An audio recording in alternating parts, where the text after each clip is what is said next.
GamingBolt presents 15 things Assassin's Creed Odyssey doesn't tell you. Here's a sentence you never thought you'd hear 10 years ago. Assassin's Creed is an RPG, a full-fledged, full-blown RPG. And you know what? It's really, really good. Being a massive RPG set in an open-world environment means that more than any of its predecessors, Odyssey is absolutely brimming with content, and with lots of different systems, mechanics, and features. And though most of the larger features, the ones that are front and center, are easy to grasp, the game doesn't always tell you about some of the smaller ones, which can actually come in handy and prove to be useful at times. In this feature, we're going to look at 15 tips and tricks in Assassin's Creed Odyssey that you should keep in mind as you start playing the game. The Spartan Kick is incredibly useful. The Spartan Kick is one of the most useful and versatile moves you'll find in the entire game. Several enemies down the line might be carrying shields, or might be a bit too quick, and using the Spartan Kick on them stuns them for a couple of very useful seconds. In naval combat, when you're boarding ships, kicking your enemies into the water is one of the easiest ways to dispatch them. Meanwhile, in stealth sections, if you find an enemy's health or defense is too high to be assassinated in one hit, and you find them standing at the edge of a cliff or a tall structure, you can always kick them off the edge and let gravity do its work. Invest in crowd control moves. Assassin's Creed Odyssey's combat can be pretty tough at times, and it's at its toughest when it throws large numbers of enemies at you. Thankfully, the game's skill trees let you invest in plenty of crowd control moves that can be very useful in such situations. From moves that stun enemies with a blinding flash of light to moves that let you bull rush at everything that lies in your path. There's plenty of options, so invest in them wisely. Additionally, you should also unlock the charged heavy attack as soon as possible, because these attacks, when used with heavy weapons like axes and spears, are very effective in tight situations. Get the healing skill ASAP. Healing in Odyssey is no longer done by consuming potions or medicine. Instead, it too is a skill that you have to unlock manually. The game's combat scenarios can be pretty hard at times, while status-affecting moves from enemies can also drain your health pretty fast, so get that healing skill unlocked as quickly as possible.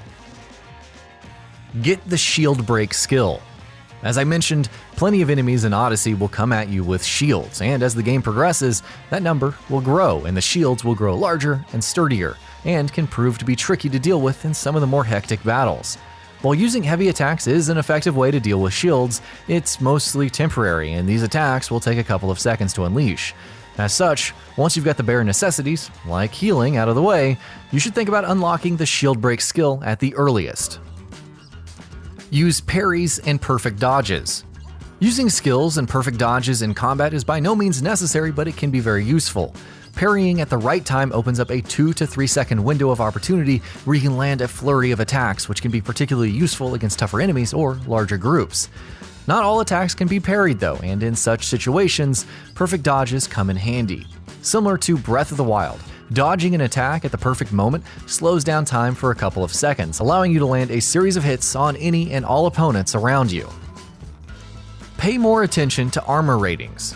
While you might think picking the right armor for your mercenary is as easy as just looking at the total armor rating at the bottom right corner of your inventory screen, it's not quite as cut and dry. Certain pieces of gear can affect how much damage you do across the 3 disciplines of combat: ranged, melee, and stealth.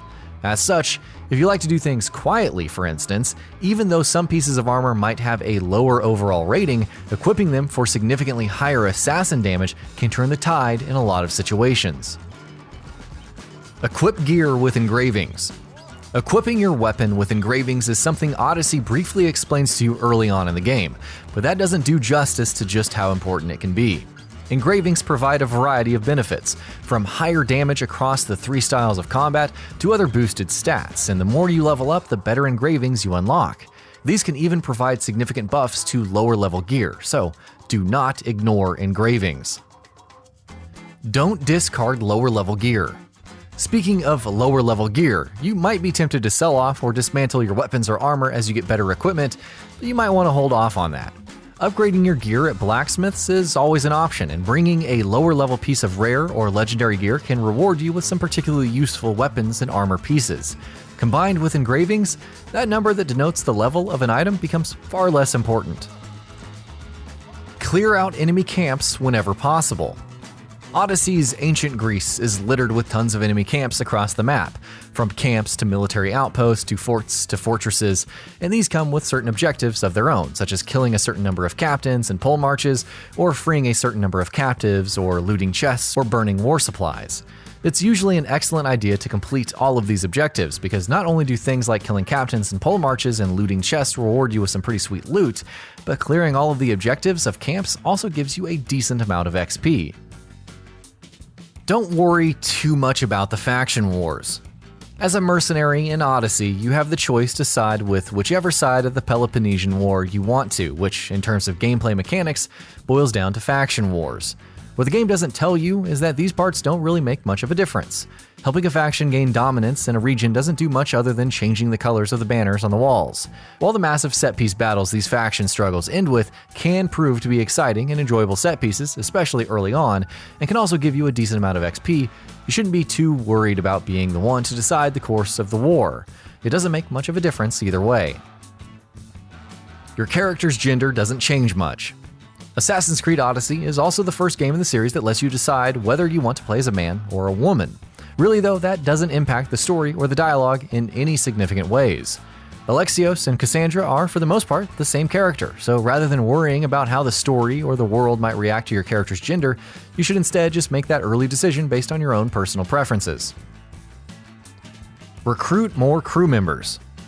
Naval combat and exploration is an important aspect of Odyssey, even if it isn't quite as emphasized as it was in the pirate dream we all know as Black Flag. One new mechanic that Odyssey adds to the naval sections is that of recruiting.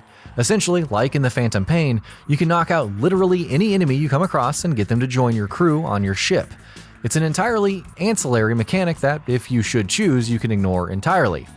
I, though, however, would recommend that you don't do that, since each new recruit brings his or her own set of buffs and debuffs, and picking which recruit to attach to your ships can yield some interesting results. Get those ancient tablets. You can, of course, also upgrade your ship, which will require certain resources. And while you can get your hands on most of these resources by just playing the game like you normally would, things known as ancient tablets are harder to come by. These are usually found in enemy forts and camps, which we discussed earlier, and whenever you spot one, it's probably a good idea to seek it out, because nearly every single ship upgrade requires these tablets, and the required number of tablets only increases with each level of upgrade. Don't ignore underwater exploration. While the vast Aegean Sea of Odyssey is the perfect sandbox, or water box, for naval combat and exploration, there's plenty going on beneath the surface. Underwater segments in the game, from lakes to streams to even the larger sea, hide some excellent locations, such as caves or sunken ruins, and these areas often hide some of the best in-game loot. So, do yourself a favor and do not ignore underwater exploration. Just be mindful of the sharks. Keep checking the map for new side quests. Being as large and expansive as it is, Odyssey is also full of side quests for you to tackle. However, it doesn't always throw them in your face or point you in their direction. Often, side quests might pop up in earlier areas of the game that you haven't visited in hours. As such, it's usually a good idea to keep checking the world map to see if the side quest icon has popped up anywhere. These are usually fun, interesting stories and quest lines, and I wouldn't recommend ignoring them. And that about does it for this video. If you enjoyed what you watched and want to see more from GamingBolt, you can always hit that subscribe button and turn on the bell icon next to it. That way you will never miss any of our videos.